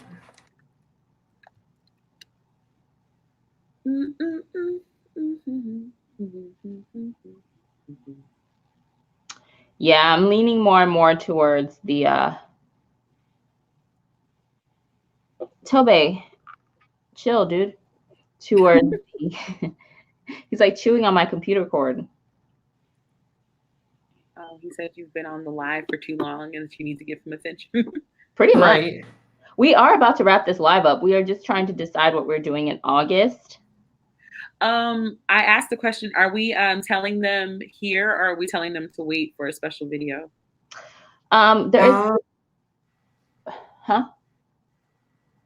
We are basically just going to put up the poll. So stay tuned for the poll. We're going to try to finalize everything by Monday. So we're going to try to put up the poll by Monday evening at like 7 or 8 p.m. And then everybody can go vote over there. And we can kind of see, because, you know, we all have ideas rumbling around in our minds. And I think we just need time to kind of solidify and decide what we're going to do. Check the chat, Oshale. What now? Our chat. Oh. So discreet. I know. No, Oshale, on StreamYard, sweetie. On StreamYard, on the side. Oh. Okay. I can't deal with you guys. What am I supposed to be reading? Okay, So Oshale and Brittany will be at BookNet Fest. I will not. Oh yeah, I forgot about that. Yes. By the way, you should probably buy your ticket. Yeah. So me and Oshale will be there. Oshale is actually on the channel. Come see me. Come say hi. So we're going to support her. But Troy's trying to graduate, so she will not be coming. I know. We're gonna miss her so much, but school comes first. Right. School comes first. You know, I'm just gonna put it in our phone chat. Hold on, because I don't think Oshale knows what's going on. Oh man. What's happening? Do you see the little private chat on our side? There's a private chat. Oh, okay, God. look, she texted us. Oh, yes. Okay, I actually have a pick for a month, on the month of August. It comes out tomorrow, but I have an advanced reader's copy, so that's what I'm gonna put in. What book is that? Well, how's everybody else supposed to? Oh, it comes out tomorrow. Okay. It comes out tomorrow. She's not listening to anything any of us are saying. Okay, so that a yes or a no, Oshale? Thanks, Semi. Yes, I said yes. Okay. Let's do it. Take it away, Brittany. Yeah. Okay, so after the live that was on my channel last month, it was requested that we create a throwback-a-thon. And so we're doing a throwback-a-thon. Okay, Oprah. I know. Yeah. It's like that meme. You get a card. Right. So the throwback-a-thon is actually going to be next month. It starts on September 16th. Obviously, we're going to come out with videos on our channels about it. But since you guys are watching our live, you're obviously the first people who get to know because you're the people who suggested it. Yes. We've come up with prompts, reading prompts. We've come up with Instagram prompts. We're going to try to get booktubers in it. It's going to be super fun. We're super excited because making the prompts was actually way more fun than I thought it was going to be. Yes. We was throwing it way back. Yeah. We are. Some of you might be a little too young to fully grasp how far back we went, but it's okay because you can still participate. Yes. Mm-hmm. And then if it's good, you can create every year. We're very excited about this, guys. We really are. I'm beyond excited because it took me back. And we're gonna have an official video, like Brittany said, announcing everything and letting you guys know more specifics. But we just wanted to kind of give you guys a sneak preview because you all were the ones that pretty much inspired us and came up with the idea for us to do it. So voila, there you go. Yay. Oh God, these dogs. Okay, so when are we trying to have this poll up and which one of us is going to do it? The poll will be up by tomorrow evening, no later than 8 p.m. Who wants Make to sure you join our group so you can get the notification when we post it. Yeah, on Goodreads. On Goodreads.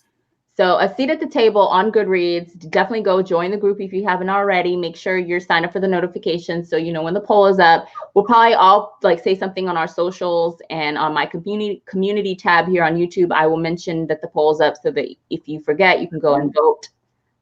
Also, you should follow us on Instagram. We have a new Instagram now too. So We it's do. A Seat at the Table Club. So join us there too. That's where we make announcements as well. That way you have all the options covered for learning the information from us. Yes. But before we wrap up this live, we just want to thank you guys. It has now been over half a year of A Seat at the Table book club. And yes. And we are still going strong. We do have some great ideas coming for the fall. So stay tuned. That's all I'm going to say about that. But yeah, so we're excited, and yeah, thanks for sticking it out with us. Whether you read the books or not, we are appreciative of you guys supporting us and coming to the lives and watching them. And we will have the poll up tomorrow. Okay. Bye, everybody. Have a great night. Bye, everyone.